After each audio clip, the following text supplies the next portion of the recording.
कोई व्यक्ति दूसरे का अपमान क्यों करता है? क्या आपने कभी विचार किया है? वैसे तो हम भी बिना कारण बहुतों का अपमान करते हैं। हमारा अपना अपमान भी बहुत बार होता है। संसार का सारा व्यवहार एक दूसरे का अपमान करने पर टिका है। जैसे पति अपनी पत्नी का अपमान करता है, पिता अपनी संतानों का अपमान करता है, नौकरी देने वाला अपने नौकर का अपमान करता है, अर्थात जो भी बलवान है वो निर्बल का अपमान करता है। यदि हम शक्तिमान हैं तो अपमान के बदले में लड़ाई करते हैं, और यदि लड़ने की शक्ति नहीं होती तो हम अपमान सह लेते हैं, स्वयं को निर्बल और असहाय मान लेते हैं। हमें छोटे होने का एहसास होता है। ऐसा प्रतीत होता है जैसे हमारी आत्मा कुचली गई हो। किंतु कोई किसी का अपमान क्यों करता है? जब अपमान होता है तो मनुष्य को अपनी निर्बलता का एहसास होता है, और निर्बलता का बोध मनुष्य को कुचल देता है। वो अधिक से अधिक निर्बल बन जाता है, अत्याचार सहने की आदत सी पड़ जाती है, आत्मविश्वास का नाश हो जाता है। और जब आत्मविश्वास नहीं होता तो मनुष्य शराब और जुए जैसे व्यसनों में सुख ढूंढता है, मन से रोगी बन जाता है। आखिर किसी भी मनुष्य की ऐसी दुर्गति कोई क्यों करता है? अपमान करने वाला वास्तव में क्या सिद्ध करना चाहता है?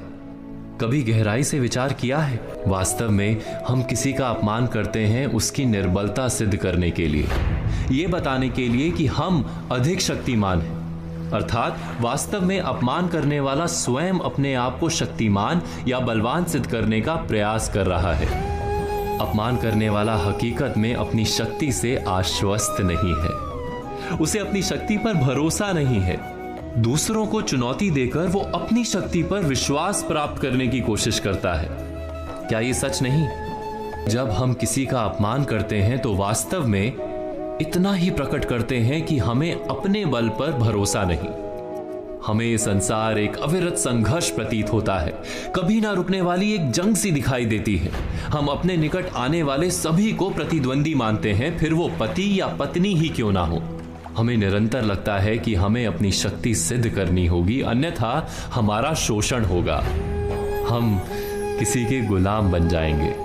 किंतु क्या हमने कभी विचार किया है कि दूसरों को प्रतिद्वंदी अर्थात दुश्मन मानने के बदले कलीग मान लें, हमारी सहायता करने वाले सहयोगी मान लें, अर्थात दूसरे व्यक्ति को प्रेम करें तो उसका अपमान करना आवश्यक ही नहीं होगा।